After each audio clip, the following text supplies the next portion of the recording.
ಪ್ರಭು ಯೇಸುವಿನಲ್ಲಿ ನನ್ನ ಪ್ರಿಯ ಸಹೋದರ ಸಹೋದರಿಯರೇ, ದೇವರ ಮಕ್ಕಳೇ, ದೇವರು ಈ ಸುಂದರವಾದ ದಿನವನ್ನು ನಮಗೆ ದಾನವಾಗಿ ದಯಪಾಲಿಸಿದ್ದಾರೆ. ಈ ಸುಂದರವಾದ ದಿನವು ನಮ್ಮನ್ನು ದೇವರ ಸಾನ್ನಿಧ್ಯದಲ್ಲಿ ಒಂದುಗೂಡಿಸುವಂತಹ ದಿನವಾಗಿದೆ. ಈ ಬೆಳಗಿನ ಜಾವದಲ್ಲಿ ದೇವರ ವಾಕ್ಯಕ್ಕೆ ಒಳಗೊಂಡಂತಹ ಕೀರ್ತನೆಗಾರನ ನುಡಿಗಳೊಂದಿಗೆ ನಾವು ಚಿಂತಿಸುವರಾಗಿದ್ದೇವೆ. ಒಬ್ಬ ಮನುಷ್ಯನು ತನ್ನ ಜೀವಿತದಲ್ಲಿ ಚಿಂತನೆಗೆ ಒಳಗಾಗದೆ ಹೋದರೆ, ಚಿಂತನೆಯಲ್ಲಿ ನಾವು ನೋಡುತ್ತೇವೆ ಇಬ್ಬಗೆಯ ಚಿಂತನೆ, ಒಂದು ಪ್ರಾಪಂಚಿಕವಾದ ಚಿಂತನೆ, ಒಂದು ಆಧ್ಯಾತ್ಮಿಕವಾದ ಚಿಂತನೆ. ಪ್ರಾಪಂಚಿಕವಾಗಿರುವಂತಹ ಚಿಂತನೆಗಳು ನಮಗೆ ನೋವನ್ನ, ವೇದನೆಯನ್ನ, ಭಾರವನ್ನ, ಕಷ್ಟವನ್ನ, ನಷ್ಟವನ್ನ, ಅನೇಕ ಒತ್ತಡಗಳನ್ನ, ಸಮಸ್ಯೆಗಳನ್ನ ಉಂಟು ಮಾಡುತ್ತದೆ. ಆದರೆ ಆಧ್ಯಾತ್ಮಿಕ ಚಿಂತನೆಗಳು ಅವೆಲ್ಲವನ್ನ ನಮ್ಮಿಂದ ದೂರ ಮಾಡಿಸುತ್ತದೆ, ಅವೆಲ್ಲವನ್ನ ನಮ್ಮಿಂದ ತೆಗೆದು ಹಾಕುತ್ತದೆ. ಆಧ್ಯಾತ್ಮಿಕ ಚಿಂತನೆಯಲ್ಲಿ ಸಿಕ್ಕುವಂತಹ ಪ್ರತಿಫಲವು ಪ್ರಾಪಂಚಿಕವಾದ ಚಿಂತನೆಯಲ್ಲಿ ಸಿಕ್ಕುವುದಿಲ್ಲ. ತಿನ್ನಬಹುದು, ಉಣ್ಣಬಹುದು, ಉಡಬಹುದು, ಒದ್ದುಕೊಳ್ಳಬಹುದು, ಏನೇ ಐಷಾರಾಮಿಯ ಜೀವಿತವನ್ನು ನಾವು ಮಾಡಬಹುದು ಈ ಪ್ರಾಪಂಚಿಕ ಜೀವಿತದಲ್ಲಿ. ಆದರೆ ಅವುಗಳನ್ನು ಕುರಿತು ಹಗಲು ರಾತ್ರಿ ಚಿಂತಿಸಿ ದುಡಿಯುವುದರಿಂದ, ಅವುಗಳಲ್ಲಿಯೇ ಮಗ್ನರಾಗಿ ಚಿಂತನೆಗೆ ಒಳಗಾಗುವುದರಿಂದ ಏನು ಪ್ರಯೋಜನವಿಲ್ಲ. ಏಕೆಂದರೆ ದೇವರ ವಾಕ್ಯ ಹೇಳುತ್ತದೆ, ಇಡೀ ವಿಶ್ವವನ್ನು ಗೆದ್ದುಕೊಂಡು ನಿನ್ನ ಆತ್ಮವನ್ನು ಕಳೆದುಕೊಂಡರೆ ಏನು ಪ್ರಯೋಜನ? ಇವತ್ತು ನಾವೆಲ್ಲವನ್ನು ಪಡೆದುಕೊಂಡಿದ್ದೇವೆ, ಆತ್ಮ ಕಳೆದುಕೊಳ್ತಾ ಇದ್ದೇವೆ. ದೇವರಿಂದ ನಮ್ಮ ಆತ್ಮ ದೂರವಾಗುತ್ತಾ ಇದೆ. ಪ್ರಾಪಂಚಿಕವಾದವುಗಳಿಗೆ ನಾವು ಒಡನಾಟವನ್ನು ಬೆಳೆಸಿಕೊಳ್ತಾ ಇದ್ದೇವೆ. ಇವತ್ತು ಮಕ್ಕಳಿಂದ, ಯುವತಿಯರಿಂದ ನಾವು ಮುದುಕಿಯರವರೆಗೂ ನೋಡುವಾಗಲೂ ಇವತ್ತು ಪ್ರಾಪಂಚಿಕವಾದ ಚಿಂತನೆ, ಏನು ತಿನ್ನುವುದು, ಏನು ಒದ್ದುಕೊಳ್ಳುವುದು, ಹೇಗೆ ಮನೆ ಕಟ್ಟುವುದು, ಯಾವ ಕೆಲಸಕ್ಕೆ ಹೋಗುವುದು, ಎಷ್ಟು ಸಂಬಳ ಸಿಕ್ಕುವುದು, ಬರೀ ಕೇವಲ ಈ ಚಿಂತನೆಗಳೇ ನಮ್ಮಲ್ಲಿ ತುಂಬಿ ಹೋಗಿದೆ. ಆದರೆ ಆಧ್ಯಾತ್ಮಿಕವಾದ ಚಿಂತನೆಗಳು ನಮ್ಮ ಭವಿಷ್ಯದಲ್ಲಿ, ನಮ್ಮ ಜೀವಿತದಲ್ಲಿ ನಮಗೆ ಹೊಸ ಭವಿಷ್ಯವನ್ನ ನಮಗೆ ಕೊಡುತ್ತದೆ. ನಮ್ಮೆಲ್ಲರಿಗೂ ಅವಶ್ಯಕ, ಎಲ್ಲವೂ ಅವಶ್ಯಕ. ಮನೆಯ ಅವಶ್ಯಕತೆ, ಊಟ ಅವಶ್ಯಕತೆ, ಬಟ್ಟೆ ಅವಶ್ಯಕತೆ, ಕೆಲಸ ಅವಶ್ಯಕತೆ, ಹಣ ಅವಶ್ಯಕತೆ, ಹೌದು, ಎಲ್ಲವೂ ಅವಶ್ಯಕತೆ. ಆದರೆ ಇವೆಲ್ಲವೂ ನಮಗೆ ಈ ಲೋಕದಲ್ಲಿ ಸಿಕ್ಕುವುದಿಲ್ಲ. ಸಿಕ್ಕಿದರೂ ಸಹ ಅದು ಶಾಶ್ವತವಾಗಿ ಉಳಿಯುವುದಿಲ್ಲ. ಪ್ರಿಯರೇ, ನೋಡಿ, ನಮ್ಮ ಜೀವಿತದಲ್ಲಿ ನಾವೇನು ಮಾಡ್ತೇವೆ ಅಂದರೆ ಅನೇಕ ಬಾರಿ ಮನುಷ್ಯರನ್ನು ಅವಲಂಬಿಸಿಕೊಳ್ತೇವೆ, ಯಾವುದಾದ್ರೂ ಒಂದು ವ್ಯಕ್ತಿಯನ್ನು ಅವಲಂಬಿಸಿಕೊಳ್ತೇವೆ. ವ್ಯಕ್ತಿಯನ್ನು ಸಹ ನಾವು ವ್ಯಕ್ತಿ ಎಂದೇಳುವಾಗ ಇಬ್ಬಗೆಯ ವ್ಯಕ್ತಿಯನ್ನು ನಾವು ನೋಡಬಹುದು. ಒಂದು, ದೇವರು ನಿನಗಾಗಿ ಆರಿಸಿಕೊಡುವ ವ್ಯಕ್ತಿ, ನಿನ್ನ ಉದ್ಧಾರಕ್ಕಾಗಿ, ನಿನ್ನ ಸಮಾಧಾನಕ್ಕಾಗಿ, ನಿನ್ನ ಜೀವಿತದಲ್ಲಿ ನಿನ್ನ ಏಕಾಂಗಿತನಕ್ಕಾಗಿ, ಅಥವಾ ನಿನ್ನ ಬಾಳಿನಲ್ಲಿರುವ ಕಷ್ಟ ನಷ್ಟಗಳಿಗೆ ಪರಿಹಾರ ಸೂಚಿಸುವುದಕ್ಕಾಗಿ ದೇವರು ಆರಿಸಿಕೊಡುವಂತಹ ಒಂದು ವ್ಯಕ್ತಿ. ಇನ್ನೊಂದು ವ್ಯಕ್ತಿ ನಾವು ನೋಡುತ್ತೇವೆ, ಆ ವ್ಯಕ್ತಿ ಬರೀ ಸ್ವಾರ್ಥಪರವಾಗಿ ಜೀವಿಸುವಂತಹ ವ್ಯಕ್ತಿ, ಪ್ರಾಪಂಚಿಕವಾಗಿ ಜೀವಿಸುವಂತಹ ವ್ಯಕ್ತಿ. ಅವನು ಲೋಕದ ಸೆಲೆಯಾಗಿ, ಲೋಕದ ಪಾಶದಲ್ಲಿ ನಿನ್ನನ್ನು ಲೌಕಿಕವಾಗಿ ಎಳೆದುಕೊಂಡು ಹೋಗುವಂತಹ ವ್ಯಕ್ತಿ. ಹೀಗೆ ಇಬ್ಬಗೆಯ ವ್ಯಕ್ತಿಗಳನ್ನು ದೇವರು ನಮ್ಮ ಮುಂದೆ ಇಡುತ್ತಾರೆ. ಹೀಗೆ ನಾವೇನು ಮಾಡುತ್ತೇವೆ, ಕೆಲವು ಸರಿ ವ್ಯಕ್ತಿಗಳನ್ನ ಅವಲಂಬಿಸಿಕೊಂಡು ಲೋಕದ ಪರವಾಗಿ ಹಣ ಹೇಗೆ ಸಂಪಾದನೆ ಮಾಡಬೇಕು, ಜೀವನ ಹೇಗೆ ನಡೆಸಬೇಕೆಂಬುದಾಗಿ ತುಂಬಾ ಹೋರಾಟಕ್ಕೆ ನಾವು ಸಿಲುಕಿಕೊಳ್ಳುತ್ತೇವೆ. ನಾವು ದೇವರಲ್ಲಿ ಭರವಸೆ ಇಡುವುದಕ್ಕಿಂತ ಹೆಚ್ಚಾಗಿ ಮನುಷ್ಯನಲ್ಲಿ ನಾವು ಭರವಸೆ ಇಡುತ್ತೇವೆ. ಬೈಬಲ್ನ ಶ್ರೀ ಪುಟವನ್ನು ನಾವು ತೆಗೆದು ಧ್ಯಾನಿಸುವಾಗ ನೋಡಿ, ಪ್ರತಿಯೊಂದು ಸಮಸ್ಯೆಗಳು ಬರುವಾಗಲೂ ಸಹ ಪ್ರವಾದಿಗಳು ತಮ್ಮ ಚಿಂತಾಭಾರಗಳನ್ನು ದೇವರ ಮೇಲೆ ಹೇಳ್ತಾ ಇದ್ರು. ಮೋಶೆಯನ್ನು ನಾವು ನೋಡುತ್ತೇವೆ, ಎಷ್ಟು ಹೋರಾಟ ಮೋಶೆಯ ಮೇಲೆ. ಯಹೂದ್ಯರು, ಆ ಇಸ್ರಾಯೇಲಿನ ಯಹೂದ್ಯರು ಈಜಿಪ್ಟಿನಿಂದ ಬಿಡುಗಡೆಯಾಗಿ ಕಾನಾನ್ ದೇಶಕ್ಕೆ ಕರೆದುಕೊಂಡು ಹೋಗುವಾಗ ಮೋಶೆಯನ್ನು ಎಷ್ಟು ಗೊಣಗಿದರು, ಎಷ್ಟು ಕೊಲೆ ಮಾಡಬೇಕು ಎಂದು ಎಣಿಸಿದರು. ಫಾರೋನನ್ನು ಹೊಗಳಿದರು, ಮೋಶೆಯನ್ನು ತೆಗಳಿದರು. ಆದರೆ ಮೋಶೆ ತನ್ನ ಭಾರವನ್ನ ದೇವರ ಮೇಲೆ ಹೊರಿಸಿದನು. ಮನ್ನವಿಲ್ಲ ಎಂದು ಒಂದು ದಿನ, ಒಂದು ಸಮಯ, ವ್ಯರ್ಥವ ಸಮಯ ಕಳೆದು ಹೋಗುವಾಗ, ಬರೀ ಒಂದು ಕ್ಷಣ, ಸ್ವಲ್ಪ ಹೊತ್ತು ಕಳೆದು ಹೋಗುವಾಗ ಇಸ್ರಾಯೇಲರು, ಯಹೂದ್ಯರು ಗೊಣಗಿದರು, ಮೋಶೆಯನ್ನ, ದೇವರನ್ನ ಗೊಣಗಿದರು. ಆ ಸಮಯದಲ್ಲಿಯೂ ಮೋಶೆ ದೇವರ ಮೇಲೆ ತನ್ನ ಚಿಂತಾಭಾರವನ್ನು ಹಾಕಿದರು. ನೀರಿಗಾಗಿ ಹಂಬಲಿಸುವಾಗಲೂ ಮೋಶೆಯನ್ನು ಗೊಣಗಿದರು, ದೇವರನ್ನು ಗೊಣಗಿದರು. ಮೋಶೆ ದೇವರ ಮೇಲೆ ಹಾಕಿದನು ಚಿಂತಾಭಾರವನ್ನ. ಮಾಂಸ ಬೇಕು, ಬಾಯಿ ಕೆಟ್ಟು ಹೋಗಿದೆ ಎಂಬುದಾಗಿ ಗೊಣಗಿದರು, ದೇವರನ್ನ ಮೋಶೆಯನ್ನು ಗೊಣಗಿದರು. ಮೋಶೆಯು ದೇವರ ಮೇಲೆ ತನ್ನ ಚಿಂತಾಭಾರವನ್ನು ಹಾಕಿದರು. ಪ್ರಿಯರೇ, ಹೀಗೆ ಮೋಶೆಯ ಜೀವನ ದೇವರ ಮೇಲೆ ಚಿಂತಾಭಾರವನ್ನು ಹಾಕಿದಂತಹ ಜೀವನ. ಏಕೆಂದರೆ ಮೋಶೆಗೆ ಗೊತ್ತಿತ್ತು ದೇವರು ತನಗೆ ಬೇಕಾದುದೆಲ್ಲವನ್ನು ಕೊಡುತ್ತಾನೆ ಎಂಬುದಾಗಿ, ತನ್ನ ಅವಶ್ಯಕತೆಗಳನ್ನು ದೇವರು ಪೂರೈಸುತ್ತಾರೆ ಎಂಬುದಾಗಿ. ಅಂದರೆ ದೇವರಲ್ಲಿ ಅಷ್ಟು ಅಚಲವಾದ ವಿಶ್ವಾಸವಿಟ್ಟುಕೊಂಡಿದ್ದಂತಹ ಮೋಶೆ. ಹೀಗಿರುವಾಗ ನಮ್ಮ ಜೀವಿತದಲ್ಲಿ ನಮಗೆ ಏನಾದರೂ ಬೇಕಾದದ್ದು ಸಿಕ್ಕಲಿಲ್ಲ ಎಂಬುದಾದರೆ ದೇವರನ್ನು ದೂಷಿಸುತ್ತೇವೆ. ನಾವು ಮಾಡಿಕೊಂಡ ಆರೈಕೆಗಳು ನಮಗೆ ನೆರವೇರಲಿಲ್ಲ ಎಂಬುದಾದರೆ ದೇವಾಲಯವನ್ನು ಬಿಟ್ಟು ಬಿಡುತ್ತೇವೆ, ಪ್ರಾರ್ಥನೆಯನ್ನು ಬಿಟ್ಟು ಬಿಡುತ್ತೇವೆ. ಹೌದು, ಇದು ಮನುಷ್ಯತ್ವ. ಮನುಷ್ಯನ ಮೇಲೆ ನಂಬಿಕೆ ಇಡುತ್ತೇವೆ, ದೇವರ ಮೇಲೆ ನಂಬಿಕೆ ಇಡುವುದಿಲ್ಲ. ಹಾಗೆ ನೋಡಿ, ಒಬ್ಬ ಮನುಷ್ಯನ ಹೇಳುವ ಮಾತನ್ನು ನಾವು ಪರಿಪಾಲಿಸುತ್ತೇವೆ, ದೇವರು ಹೇಳುವ ಮಾತನ್ನು ಪರಿಪಾಲಿಸುವುದಿಲ್ಲ.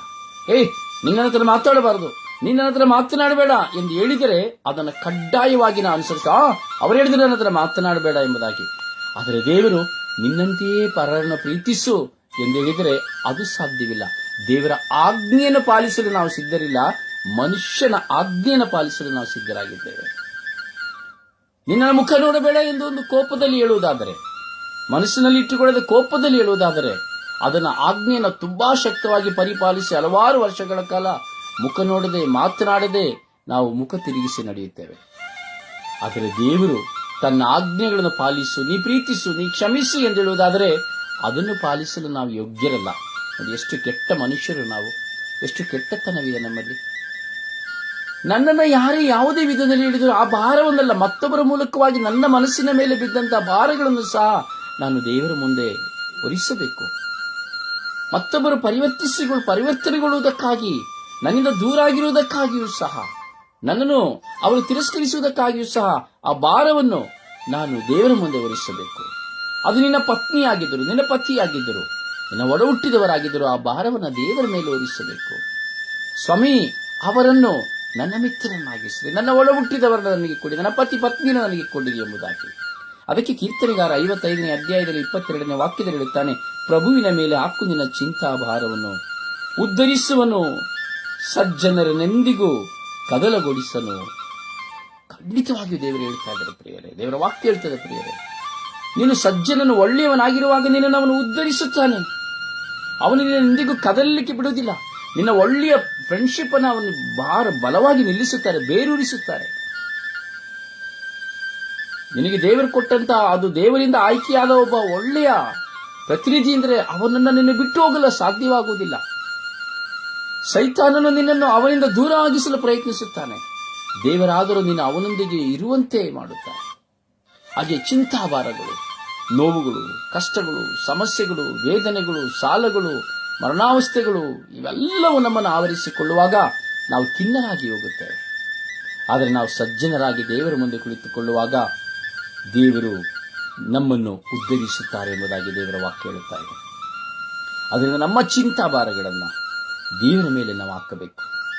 ಪ್ರಭುವಿನ ಮೇಲೆ ಹಾಕು ನಿನ್ನ ಚಿಂತಾಭಾರವನ್ನು. ಅದೇನೇ ಆಗಿರಲಿ, ಎಷ್ಟು ದೊಡ್ಡದೇ ಆಗಿರಲಿ, ಅದು ಯಾವ ಮನುಷ್ಯನಿಂದಲೂ ಅಸಾಧ್ಯವಾಗಿರಲಿ, ನಿನ್ನ ಚಿಂತಾಭಾರವನ್ನು ದೇವರ ಮೇಲೆ ಹಾಕು ಎಂಬುದಾಗಿ ಕೀರ್ತನೆಗಾರ ಹೇಳುತ್ತಾ ಇದ್ದಾರೆ. ನಾವು ನಮ್ಮ ಚಿಂತಾಭಾರಗಳನ್ನು ದೇವರ ಮೇಲೆ ಹಾಕು. ಒಂದು ನಿಮಿಷ ನಾವು ಚಿಂತಿಸೋಣ. ಈವರೆಗೂ ನನ್ನ ಚಿಂತಾಭಾರವನ್ನು ಬರೀ ನಾನೇ ಹೊತ್ತುಕೊಂಡು ಜೀವಿಸುತ್ತಾ ಇದ್ದೇನೆ. ಪ್ರಾರ್ಥನೆ ಮಾಡಲು ಹೋಗುತ್ತೇನೆ, ದೇವಾಲಯಕ್ಕೆ ಹೋಗುತ್ತೇನೆ, ಧ್ಯಾನ ಮಂದಿರಕ್ಕೆ ಹೋಗುತ್ತೇನೆ, ಅಲ್ಲಿ ಎಲ್ಲವನ್ನು ಒಪ್ಪಿಸಿ ಹೊರಗೆ ಬರುವಾಗ ಮತ್ತೆ ಆ ಚಿಂತಾಭಾರವನ್ನು ಹೊರಗೆ ಹೊತ್ತುಕೊಂಡು ಬರುತ್ತೇನೆ, ಮತ್ತೆ ಚಿಂತಾಕ್ರಾಂತನಾಗುತ್ತೇನೆ. ಇಂದು ನಾವು ಚಿಂತಿಸುವ, ಇಂದು ಆ ನಮ್ಮ ಚಿಂತಾಭಾರವನ್ನು ಯೇಸುವಿಗೆ ಒಪ್ಪಿಸೋಣ. ಯೇಸುವೇ, ನನ್ನ ಚಿಂತಾಭಾರವನ್ನು ನಿಮ್ಮ ಹೆಗಲ ಮೇಲೆ ಹೊರಿಸುತ್ತೇನೆ. ನನ್ನ ಕುಟುಂಬದ ಚಿಂತಾಭಾರ, ನನ್ನ ಮಕ್ಕಳ ಚಿಂತಾಭಾರ, ನನ್ನ ಪತಿಯ ಬಾಳ ಸಂಗಾತಿಯ ಚಿಂತಾಭಾರ, ನನ್ನ ಒಡ ಹುಟ್ಟಿದವರ ಚಿಂತಾಭಾರ, ನನ್ನ ಹಣಕಾಸಿನ ಚಿಂತಾಭಾರ, ನನ್ನ ಅನಾರೋಗ್ಯದ ಚಿಂತಾಭಾರ, ನನ್ನ ಅವಮಾನ ನಿಂದೆಗಳ ಚಿಂತಾಭಾರ, ಸ್ವಾಮಿ, ಎಲ್ಲವನ್ನ ನಿಮ್ಮ ಮೇಲೆ ಹೊರಿಸುತ್ತೇನೆ ಸ್ವಾಮಿ. ನಾನು ಸಜ್ಜನನಾಗಿದ್ದೇನೆ ಸ್ವಾಮಿ, ನೀವು ಕದಲಿ ಬಿಡುವುದಿಲ್ಲ ಸ್ವಾಮಿ. ನೀವು ನನ್ನನ್ನು ಆಶೀರ್ವದಿಸಿ ಉದ್ಧರಿಸುತ್ತೀರಿ ಸ್ವಾಮಿ. ನೀವು ಎಂದಿಗೂ ನನ್ನನ್ನು ಕೈ ಬಿಡುವುದಿಲ್ಲ ಸ್ವಾಮಿ. ಯೇಸುವೇ, ನನ್ನ ಪ್ರಾಮಾಣಿಕತೆಗಳು ನಿಮ್ಮ ಮುಂದೆ ಇದೆ ಯೇಸುವೆ. ನನಗೆ ಸದುತ್ತರವನ್ನು ನೀವು ಕೊಡುತ್ತೀರಿ ಯೇಸುವೆ. ನನ್ನ ಈ ಮನಸ್ಸಿನ, ಹೃದಯದ, ಜೀವಿತದ ಎಲ್ಲ ಚಿಂತಾಭಾರಗಳನ್ನು ನಿಮ್ಮ ಹೆಗಲ ಮೇಲೆ ಹಾಕುತ್ತಾ ಇದ್ದೇನೆ ಸ್ವಾಮಿ. ಯೇಸುವೇ, ನನ್ನ ಮೇಲೆ ಕರುಣೆ ತೋರಿ ದಯೆ ತೋರಿರಿ ಸ್ವಾಮಿ, ಕರುಣೆ ತೋರಿ ದಯೆ ತೋರಿರಿ ಸ್ವಾಮಿ. ಕೀರ್ತನೆಗಾರ 55ನೇ ಅಧ್ಯಾಯ 22ನೇ ವಾಕ್ಯ, ಪ್ರಭುವಿನ ಮೇಲೆ ಹಾಕು ನಿನ್ನ ಚಿಂತಾಭಾರವನ್ನು, ಉದ್ಧರಿಸುವನು, ಸಜ್ಜನರನ್ನೆಂದಿಗೂ ಕದಲ ಬೀಳನು. ಪ್ರಭುವಿನ ವಾಕ್ಯ. ದೇವರಿಗೆ ಕೃತಜ್ಞತೆ ಸಲ್ಲಲಿ. ಕೀರ್ತನ 55 ವಾಕ್ಯ 22. ಪ್ರಭುವಿನ ಮೇಲೆ ಹಾಕು ನಿನ್ನ ಚಿಂತಾಭಾರವನ್ನು, ಉದ್ಧರಿಸುವನು, ಸಜ್ಜನರೆಂದಿಗೂ ಕದಲಗೊಳಿಸನು. ಪ್ರಭುವಿನ ವಾಕ್ಯ. ದೇವರಿಗೆ ಕೃತಜ್ಞತೆ ದೇವರಿಗೆ ಕೃತಜ್ಞತೆ ಸಲ್ಲಲಿ. ಕೀರ್ತನ 55 22 ವಾಕ್ಯ. ಪ್ರಭುವಿನ ಮೇಲೆ ಹಾಕು ನಿನ್ನ ಚಿಂತಾಭಾರವನ್ನು, ಉದ್ಧರಿಸುವನು, ಸಜ್ಜನರೊಂದಿಗೂ ಕದಲಗೊಳಿಸನು. ಪ್ರಭುವಿನ ವಾಕ್ಯ. ದೇವರಿಗೆ ಕೃತಜ್ಞತೆ ಸಲ್ಲಲಿ.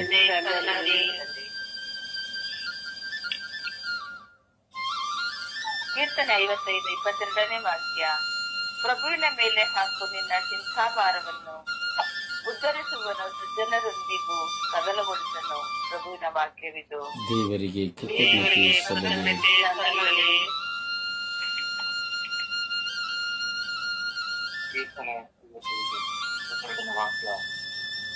ಪ್ರಭುವಿನ ಮೇಲೆ ಮತ್ತು ನಿನ್ನ ಚಿಂತಾಭಾರವನ್ನು, ಉದ್ಧರಿಸುವನು, ಸಜ್ಜನರೆಂದಿಗೂ ಕದಲಗೊಂಡಿರುತ್ತಾನೆ.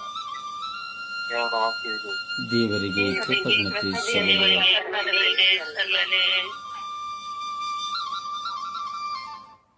ಅಪ್ಪ ತಂದೆ ಸ್ತೋತ್ರ ರಾಜ. 55 ಪ್ರಭುವಿನ ಮೇಲೆ ಹಕ್ಕು ನಿನ್ನ ಚಿಂತಾಭಾರವನ್ನು, ಉದ್ಧರಿಸುವನು, ಸಜ್ಜನರೊಂದಿಗೆ ಕದಲಗೊಳಿಸನು. ಪ್ರಭುವಿನ ವಾಕ್ಯ. ದೇವರಿಗೆ ಕೃತಜ್ಞತೆ ಸಲ್ಲಲಿ. ಕೀರ್ತನೆ 55 ಅಧ್ಯಾಯ 22 ವಾಕ್ಯ. ಪ್ರಭುವಿನ ಮೇಲೆ ಹಾಕು ನಿನ್ನ ಚಿಂತಾಭಾರವನ್ನು, ಉದ್ಧರಿಸುವನು, ಸಜ್ಜನರೆಂದಿಗೂ ಕದಲಿ ಹೋಗನು. ಪ್ರಭುವಿನ ವಾಕ್ಯ. ದೇವರಿಗೆ ಕೃತಜ್ಞತೆ ಸಲ್ಲಲಿ. ಅಪ್ಪ ತಂದೆಯೇ ಸ್ತೋತ್ರ ರಾಜ, ವಂದನೆಗಳ ರಾಜ. ಈ ಬೆಳಗಿನ ಸುಪ್ರಭಾತದಲ್ಲಿ ನಿಮ್ಮ ಮಕ್ಕಳಾಗಿರುವ ನಾವುಗಳು ಈ 1.5 ಗಂಟೆಗಳ ಪ್ರಾರ್ಥನೆಯ ಬಳಿಕ ಈ ಚಿಂತನೆಯಲ್ಲಿ ನಾವು ಒಂದಾಗುತ್ತಾ ಇದ್ದೇವೆ ರಾಜ. ಈ ಚಿಂತನೆಯ ಮೂಲಕವಾಗಿ ನಾವು ನಮ್ಮ ಚಿಂತಾಭಾರಗಳನ್ನು ನಿಮ್ಮ ಹೆಗಲು ಏರಿಸುತ್ತಾ ಇದ್ದೇವೆ ರಾಜ. ನಮ್ಮ ಮನಸ್ಸಿನ, ನಮ್ಮ ಹೃದಯದ, ನಮ್ಮ ಕುಟುಂಬದ, ನಮ್ಮ ವೈಯಕ್ತಿಕ ಬದುಕಿನ, ನಮ್ಮ ಎಲ್ಲ ಆರ್ಥಿಕ ಹಾಗೂ ಎಲ್ಲ ವಿಧವಾದ ದೈಹಿಕ ಪ್ರಾಪಂಚಿಕವಾದಂಥ ಎಲ್ಲ ಚಿಂತಾಭಾರಗಳು ನಿಮ್ಮ ಹೆಗಲೇರಿಸುತ್ತೇವೆ ಸ್ವಾಮಿ. ನಿಮ್ಮ ವಾಕ್ಯವನ್ನು ಕಳುಹಿಸಿ ನಮಗೆ ಬಿಡುಗಡೆಯನ್ನು ಕೊಡಿರಿ ಸ್ವಾಮಿ. ಖಂಡಿತವಾಗಿಯೂ ನೀವು ನಮ್ಮನ್ನು ಕದಲೆ ಬಿಡುವುದಿಲ್ಲ ಸ್ವಾಮಿ. ಅಪ್ಪ, ನಿಮ್ಮ ಮಕ್ಕಳಾಗಿರೋ ನಮ್ಮನ್ನು ಸೋತು ಹೋಗಲು ಬಿಡುವುದಿಲ್ಲ ಸ್ವಾಮಿ. ನಮ್ಮನ್ನು ಜಯಿಸುವಂತೆ ಮಾಡುತ್ತೀರಿ, ನಾವು ತಲೆ ಎತ್ತುವಂತೆ ಮಾಡುತ್ತೀರಿ ಸ್ವಾಮಿ. ಅದಕ್ಕಾಗಿ ನಿಮಗೆ ಸ್ತೋತ್ರ ಸ್ವಾಮಿ. ಈ ಬೆಳಗಿನ ಜಾವದಲ್ಲಿ ನನ್ನ ಮುಂದೆ ಇರುವಾಗ ಈಗೋ ಈ ಚಿಂತನೆಯಲ್ಲಿ ಒಂದಾಗುತ್ತಿರುವಂತಹ ಎಲ್ಲ ಮಕ್ಕಳ ಮನಸ್ಸು, ಹೃದಯ, ಭಾರ, ಯೋಚನೆ, ಜೀವಿತದ ಎಲ್ಲ ಚಿಂತಾಭಾರಗಳನ್ನು, ಕುಟುಂಬದ ಎಲ್ಲ ಜೀವಿತದ ಚಿಂತಾಭಾರಗಳನ್ನು ನೀವು ಒಪ್ಪಿಸಿಕೊಡುತ್ತೇನೆ. ಏಕಾಂಗಿತನದ ಬದುಕಿನ ಚಿಂತಾಭಾರಗಳನ್ನು ನೀವು ಒಪ್ಪಿಸಿಕೊಡುತ್ತೇನೆ. ಇವರ ಕಣ್ಣೀರಿನ ಸಾಲಗಳ ರೋಗದ ಚಿಂತಾಭಾರಗಳನ್ನು ನೀವು ಒಪ್ಪಿಸಿಕೊಡುತ್ತೇನೆ. ಕರುಣೆ ತೋರಿ, ದಯೆ ತೋರಿ ಇವರನ್ನು ಆಶೀರ್ವದಿಸಿರಿ ಸ್ವಾಮಿ. ನಿಮಗೆ ಸಾಕ್ಷಿಯ ಮಕ್ಕಳಾಗಿ ಜೀವಿಸುವಂತೆ ಮಾಡಿರಿ ಸ್ವಾಮಿ. ಹೌದು ಸ್ವಾಮಿ, ಇವರು ಮಾಡುವ ಕಾರ್ಯಗಳು, ಕೆಲಸಗಳು ಸಫಲವಾಗಲಿ. ಇವರ ಪ್ರಯಾಣಗಳು ಆಶೀರ್ವಾದಕರವಾಗಲಿ. ಇವರ ಮಕ್ಕಳು ವೃದ್ಧಿಯಾಗಲಿ. ಇವರ ಕುಟುಂಬವು ಉದ್ಧಾರವಾಗಲಿ. ಇವರ ಬಾಳ ಸಂಗಾತಿಗಳು ಪರಿವರ್ತನೆ ಹೊಂದಲಿ. ಇವರ ಒಳ ಹುಟ್ಟಿದವರು ಅನ್ಯೋನ್ಯತೆ, ಐಕ್ಯತೆಯಿಂದ ಜೀವಿಸಲಿ. ಇವರ ಮಿತ್ರರು ಇವರನ್ನು ಪ್ರೀತಿಸುವಂತಾಗಲಿ. ಇವರನ್ನ ಪ್ರೀತಿಸುವವರು, ಇವರನ್ನು ದ್ವೇಷಿಸುವವರು, ತೆಗಳುವವರೆಲ್ಲರನ್ನು ಆಶೀರ್ವದಿಸಿರಿ. ಇವರಿಗೆ ದ್ರೋಹ ಬಗೆಯುವವರನ್ನ ಸ್ವಾಮಿ, ದೂಷಿಸಿ ನಿಂದಿಸುವವರನ್ನು ಆಶೀರ್ವದಿಸಿರಿ ಸ್ವಾಮಿ. ಇವರಿಗೆ ಒಳಿತನ್ನು ಮಾಡುವವರನ್ನು ಆಶೀರ್ವದಿಸಿರಿ ಸ್ವಾಮಿ. ಇವರ ಪ್ರಾರ್ಥನೆಗೆ ಸದುತ್ತರವನ್ನು ಕೊಟ್ಟು ಇವರೆಲ್ಲ ಚಿಂತಾಭಾರಗಳಿಗೆ ಸ್ವಾಮಿ ನೀವು ಆಶೀರ್ವಾದದ ಸುರಿಮಳೆಯನ್ನು ಸುರಿಸಿ ಇವರ ಮೇಲೆ ಕರುಣೆ ತೋರಿ, ದಯೆ ತೋರಿತೆಂದು ವಿಶ್ವಾಸಿಸುತ್ತಾ ಪಿತ, ಸುತ ಮತ್ತು ಪವಿತ್ರಾತ್ಮರ ನಾಮದಲ್ಲಿ ಪ್ರಾರ್ಥಿಸಿದ್ದೇನೆ ಜೀವನದ ತಂದೆಯೇ. ಆಮೇನ್, ಆಮೇನ್, ಆಮೇನ್.